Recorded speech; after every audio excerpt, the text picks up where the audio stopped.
So, kumusta? Kumusta? Nagre-ready tayo for our online class. So, ngayon, nagre-ready na talaga tayo. Gusto lang ako ipakita sa inyo itong e-meet. So, palitan natin. Like, for example, di natin siya gagamitin. Tingnan niyo yung linaw, ha? Ayan. So, tanggalin ko muna dito yung pagkasaksak ng USB. So, yan. Medyo malabo siya. Ayan. Medyo malabo.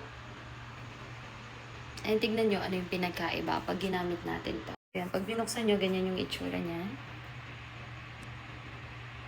Ayan, so, pindutin nyo lang yung integrated e-meet. Then, tignan nyo yung pinagkaiba. Diba? Ang ganda ng details. Ang ganda.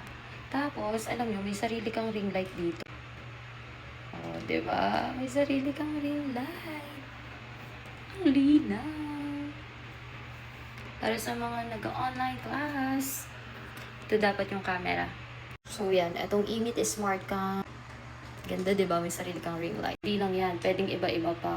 O, di ba? O kaya ganyan. O, di ba? Ganda.